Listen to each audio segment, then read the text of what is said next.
Sick and tired of your love-hate relationship with wine? Welcome to the Feel It Alcohol-Free podcast. Hi, I'm Coach Ruby Williams. And I'm Coach Susan Larkin.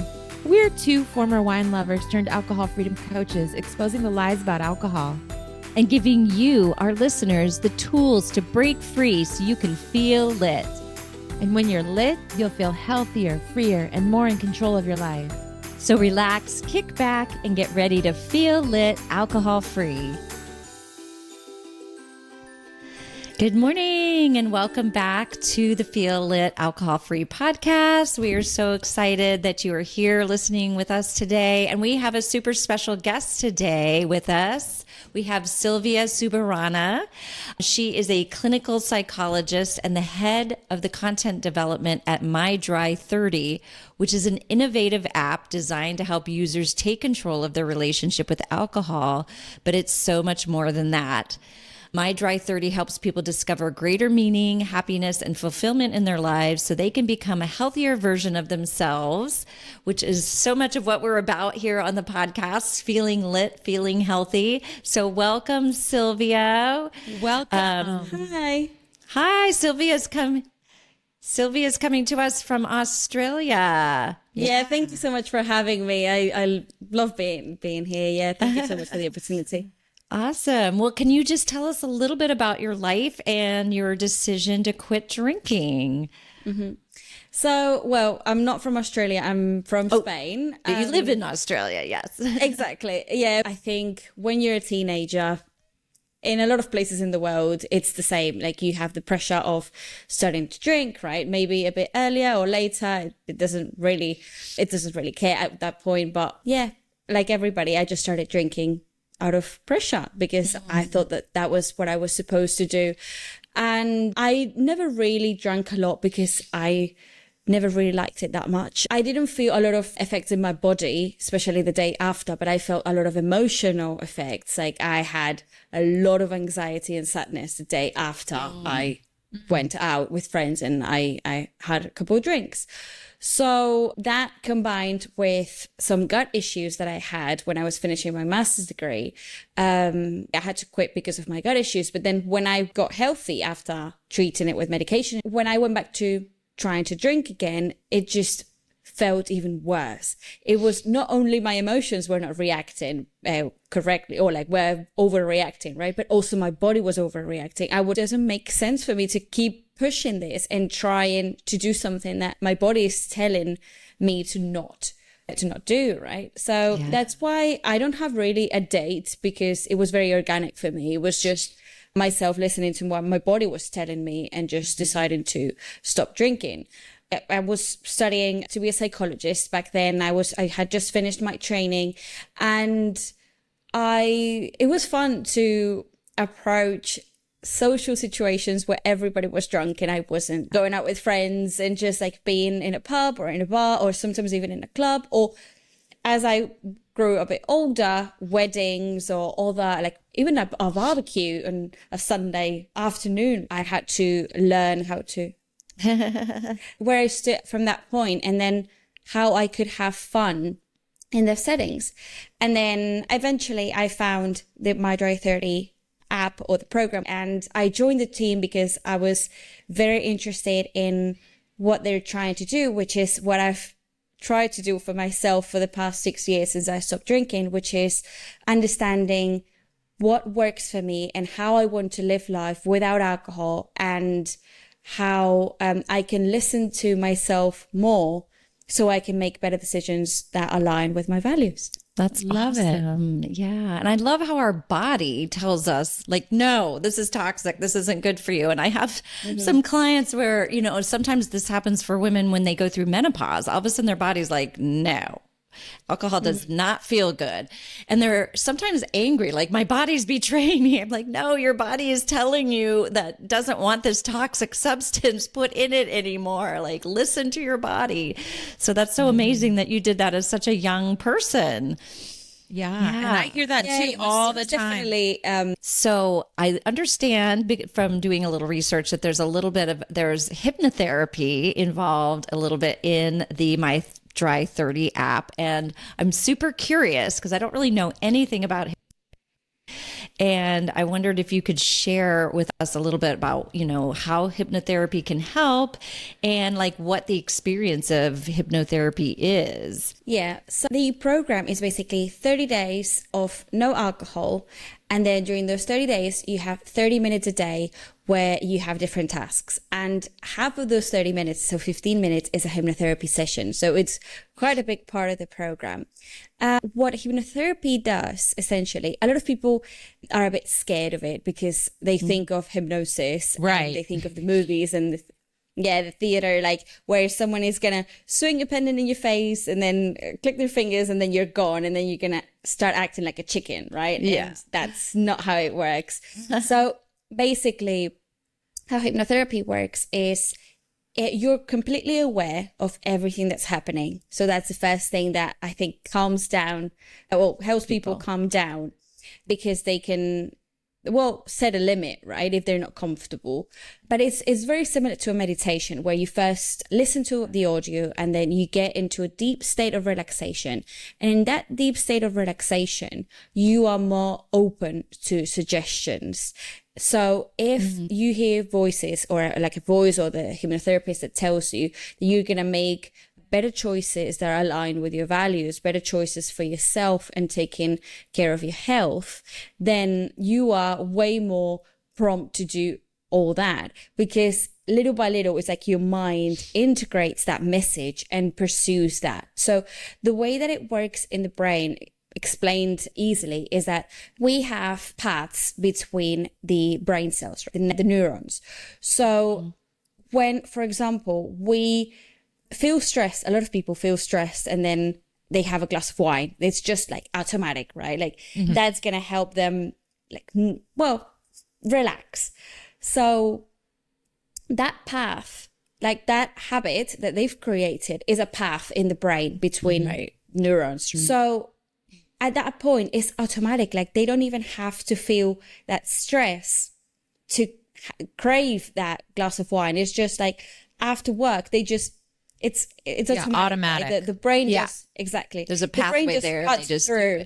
Yeah. Exactly. So what hypnotherapy does is help create alternative paths between the brain cells that are more aligned with how you want to live your life and make better choices for yourself and all that. So little by little, that path that is very, very strong, I'm going to drink because I'm stressed, loses its power. And then other paths that are healthier habits in general can gain more and more power, right? And that work with the unconscious mind combined with the conscious mind, with journaling and reading like we have as other tasks, is very powerful, because then it's a double weight to approach it, and people just realize they get there way faster than if only doing journaling or with willpower, really. Right. Well, we know willpower runs out. Yeah, exactly. Yeah. Well, I do have a follow-up question. Is this long-standing? Because I said I don't have information or knowledge of hypnotherapy, but now I just remembered way back in high school in the 80s, I took this there were tape. You remember the old tapes? Cassette tape. She does not remember. She's young. I know the pictures, but I haven't seen them maybe in movies. But yeah. Okay, Susan remembers them. But anyway, I remember having a little tape recorder. It was pink, but it was like this weight loss hypnotherapy tapes, and I remember listening to them before I went to bed for a period of time. And I remember I had to visualize something, and I had to visualize I didn't want to eat butter because back in the 80s it was don't eat fat, right? And I didn't eat butter for like an entire year. It literally worked, but it wasn't forever. I eat better now. Like, so what is like, how long does this last? So it really depends on the person. That's a very good observation. It really depends on the person and the amount of time that you practice hypnotherapy, because eventually we change all the time. Like, we are very dynamic. So what works for you today might not work for you tomorrow. So hypnotherapy worked for you back then to stop eating fats, maybe, but then you had different situations in your life that shaped the person that you are today. So that helps that happens in many, many different aspects. And that's why I tell people that some people pursue sobriety and some people pursue moderation. And I always tell the people that pursue moderation that is way harder than going completely sober, because you always have to revise your habits and what you're doing, because it's very easy to go back to old habits, right? So when you're pursuing moderation, it's like what you're saying, you need to constantly check on what you're doing, on your habits, on how you're approaching drinking, or butter, and in your case. So I think you need to work for it to be a lifetime thing, because, well, it happens with many, many things that we change. Our habits change all the time. And what worked for you 10 years ago doesn't work for you now, because we have to adapt it to our current lives. Yeah. So it's MyDry30. So are you saying that in 30 days that you can change a habit? Is that what you guys are advocating? That is tricky, especially when there's a substance involved. There's this myth that I hate, that everybody says that in 21 days you can create a new habit. Right. That is wrong. That is No, we don't either. We don't believe that. It's called dip your toe in and try it out. Exactly. Maybe it takes a month, or maybe it takes a year. It can be so subjective to many, many different things. It's when there's substances, it's actually harder to create a habit, because it's the body also craving that. It's not only your habit or that you normally do automatically, it's the body telling you, I need that. So you have that thought more frequently, right? So it's 30 days to help people understand that there's a lot of power behind this, and that it can be the beginning of a long path of taking care of themselves and acknowledging their health and what their body might be telling them already, right? Because a lot of people, like I did back then, when I had gut issues, I was not listening to my body. And a lot of people don't listen to their bodies.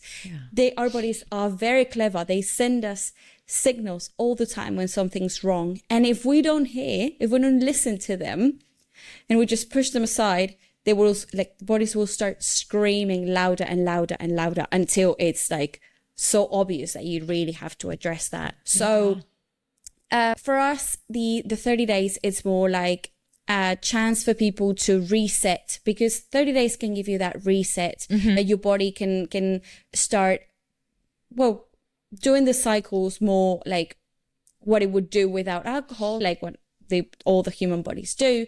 And the blood pressure goes down, the sleep improves quality. So there's a lot of benefits already that you can see if you quit alcohol during 30 days and then you go back to it, even if it's reducing it.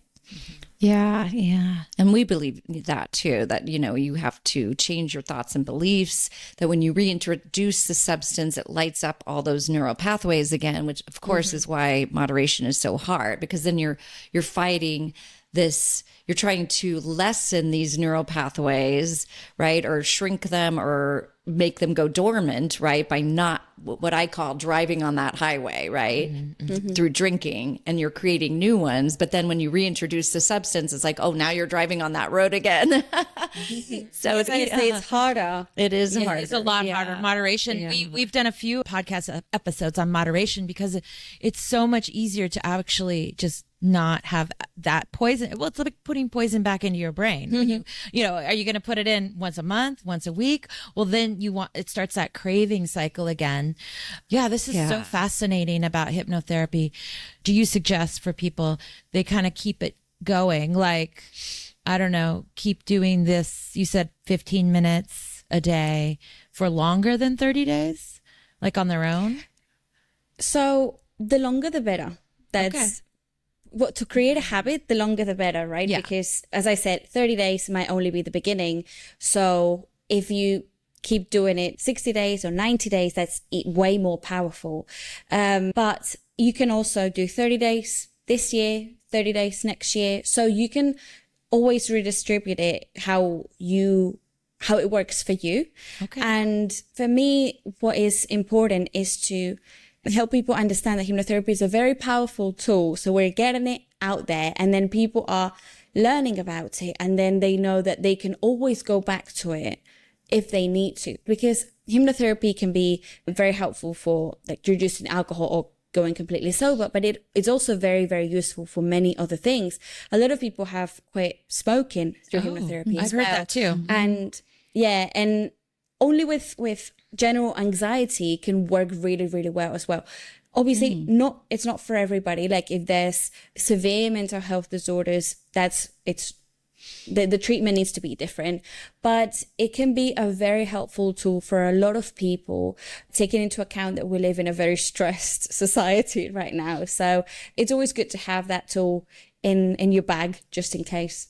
Yeah, that's so awesome. Yeah. I'm so glad that we learned more about it. I love it. Sounds like it kind of connects, it like speaks to your subconscious, and then you connect that with your conscious through the journaling and the other tasks. So you're sort of hitting both your subconscious and your conscious mind through these exercises. So that's really cool. So why do you think it's so hard for people to decide to change their relationship with alcohol, to explore? Why is change so scary for us? Because we cannot control it. And what Right. we cannot control is terrifying. We love what we can see and what we have around us. Even if we don't like it, we know that this is how things are. So I know how to act. But if we want to implement changes, we don't know what's going to happen. We don't know if it's going to be for the better or for the worst. Even if we say, okay, we know that alcohol, like quitting alcohol or reducing the amount of alcohol, it's probably going to be for the better because the body will react more healthily, right? Even though we know that, we just don't know how we're going to react. Maybe we lose some friendships that are looking to drink all the time and they don't really accept your changes. Or maybe it's a very difficult dynamic in your family, or there's many, many different things that can influence someone not being able to or not wanting to address that. However, as I said before, humans are constantly changing. The world is constantly changing. So if we resist that change, we're just getting stuck in a past version of ourselves that might not work today, because little by little, we have to adapt to what happens in our lives, right? So if we don't accept those changes and then we take them by the hand and we're like, okay, I'm going to make conscious, I'm going to approach this consciously, right? And I'm going to change this, change that. I don't like this, I like that. But if we don't evaluate what things are happening and the things that are happening around us, then we're going to be eaten by all those changes, right? So that's why I always tell people that feel a bit scared or unsure, like, if you don't choose to change, the world is going to choose for you. And then you're just going to get stuck, right? Yeah.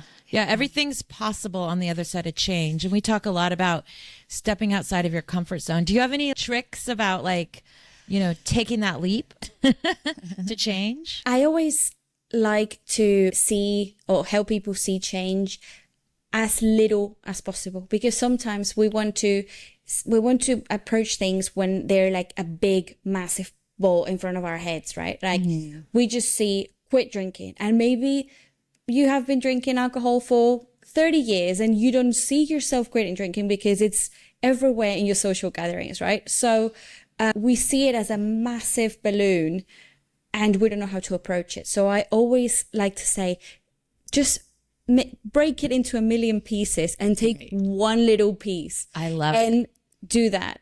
For example, something that I really help people do is, for example, when they go to a bar or go to a social gathering where there's alcohol and they are going to get a drink, just stop for a moment and say, do I want that drink because I want to, because I choose to, or is it because I'm feeling pressured or I'm doing it out of habit, or just to have something in my hand? Because if it's to have something in your hand, maybe you can have a mocktail or you can have a lemonade. Right? Yeah. So it doesn't need to be alcoholic, right? So just by implementing that tiny change, a lot of people see that they actually drink for the wrong reason, because of habit, because of pressure, and not because they actually want to. Yeah. It's amazing. Yeah. Small, achievable steps and little wins. So as you, breaking it down I love it. to, something that's achievable. And I love your suggestion of just the pause. And we always talk about get an alcohol-free drink in hand. That's like the number one thing. And then just keep it in your hand. Because when you have a drink, nobody's going to ask you if you want a drink, number one. And sometimes that's all you need. You need that prop. And then once you get it and it's an alcohol-free version, you're set. That's so great. Yeah. Yeah, I love that pause, because we had another guest on here that was mentioning the subconscious has about a 7-second, jump on your prefrontal cortex. So before you can make a decision, it's already, leaning into that automatic habit. So I love that idea of just pausing, thinking, asking yourself maybe a series of 3 or 4 questions before you order that drink. I love it. Yeah. Yeah. Great. Yeah, and maybe you do want it, but then that's completely fine. It's your choice. But then you know for certain that you're doing it because you want to and not for other reasons. So for me, that's power, because you are doing what you want to do with how you want to live life, because you are making the decision. You're not letting a habit or pressure make that decision for you. Right. I know some of the common fears that people have when they are thinking about changing their relationship with alcohol is that they'll never have fun again. That's a big one. Or how am I going to do this? How am I going to do that? Or how am I going to deal with this stress at the end of the day? I mean, how can people begin to address these fears in making the decision to explore their drinking or make a change? Something that I discovered while I was approaching social gatherings, being completely sober, surrounded by drunk people, was that fun that I used to have when I was drunk, half of it was not really real, because it was part of a perception that you had. And then, I was like, the conversations that people are having are not very interesting. Right. They're so dumb. They're awful. What You just said that 5 times already. Yeah. Exactly. But then I also realized that part of myself that I loved, that fun, that silly, goofy part of myself that I loved when I used to drink, it's inside of me. I don't need a substance, but I can reach and connect to that part of myself without a substance. And for me, that was precious, because I learned so much about myself. I had to, as I said before, I had to rediscover and redefine what fun meant for me. But at the same time, every time that I went out, I made sure that I did whatever made me happy and have fun and enjoy the time with my friends, right? Because sometimes when you're drunk, you just let yourself go into whatever everybody's doing, and you don't really decide, right? I want to do this because that's how I have fun. You don't really think about that. You just flow, right? But not in the healthy version of flowing. Exactly. So I actually think that you can have so much more fun when you are sober. Yeah, we agree.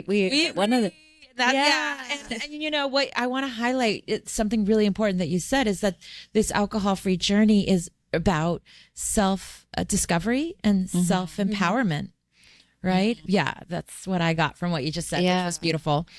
What I loved is that you said that fun, silly part of you is already in you, and discovering that was really precious. That is so true. I remember saying to my husband, I'm still fun and funny. And he was in the beginning days of when I had stopped drinking, he's like, you're funnier because you're more clever. Right.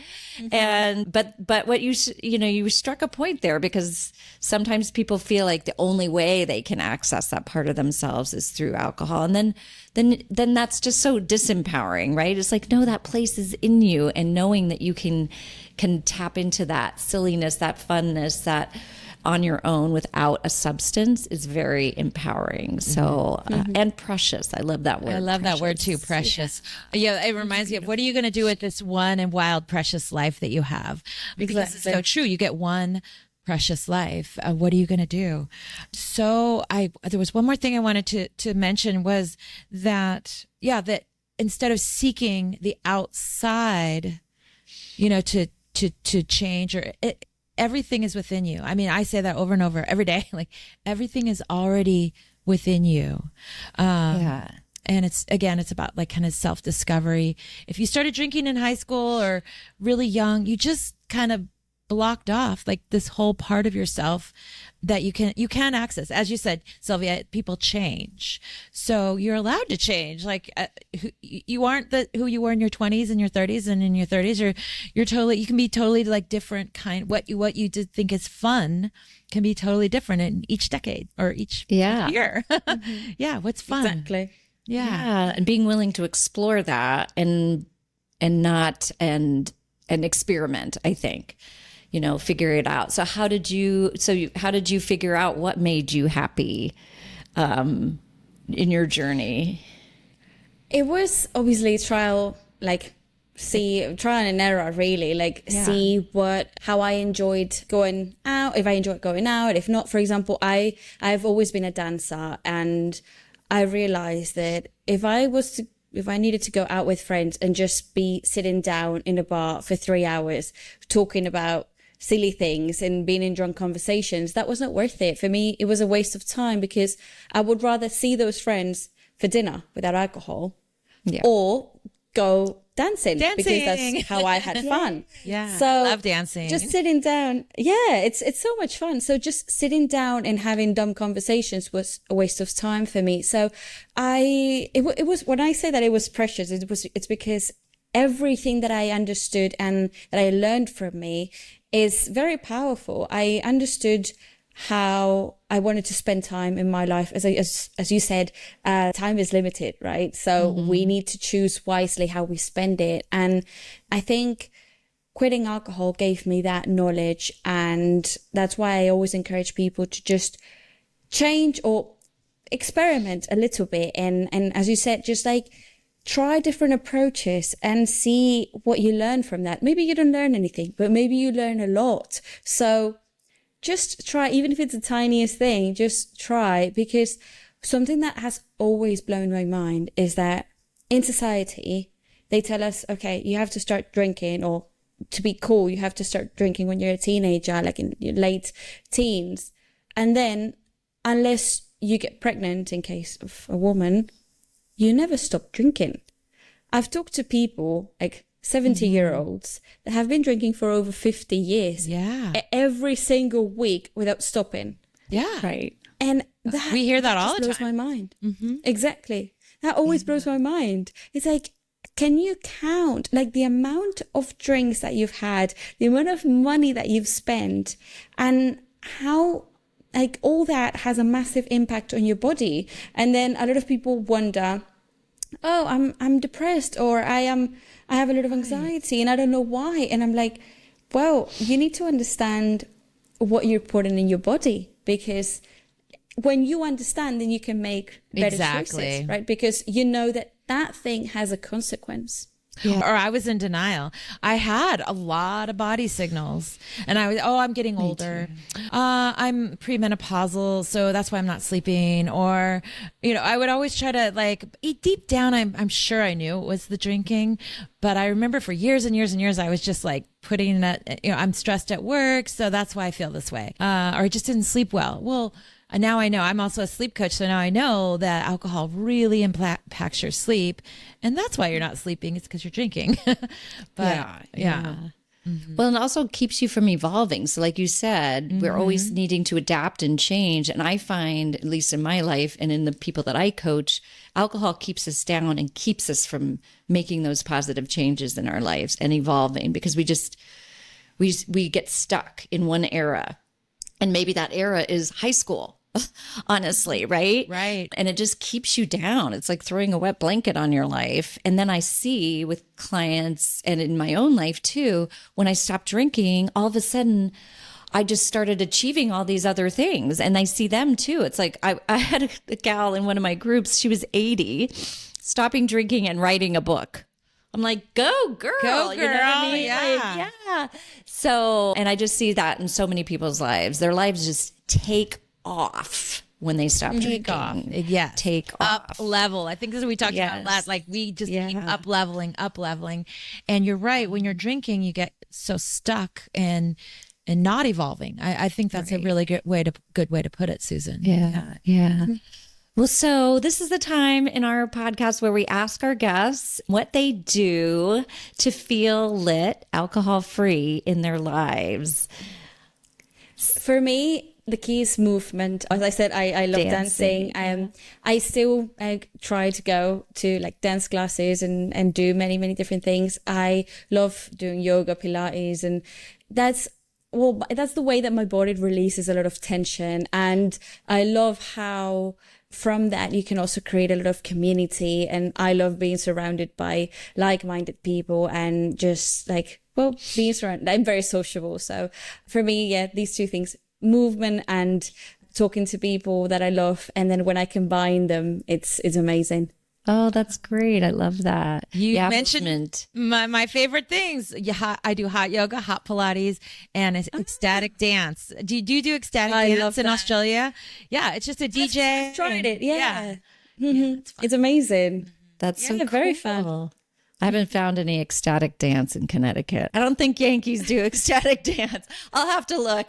I'm sure somebody will respond who's in Connecticut will be like, no, we have it here, but we're all pretty buttoned up here in the Northeast.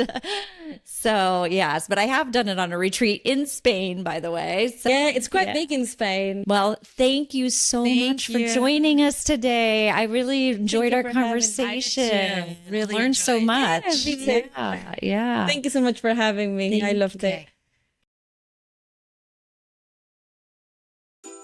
Thanks so much for listening to Feel Lit Alcohol Free Podcast. Do you have a question you'd like us to answer on the show? All you need to do is head over to Apple Podcasts and do two simple things. Leave a rating and review telling us what you think of the show. And in that review, ask us any questions you have about breaking free from wine or living an alcohol-free lifestyle. That's it. Then tune in to hear your question answered live. And remember, do something today that will help you feel lit. Don't forget to check out Feel It 21. Your alcohol-free adventure awaits.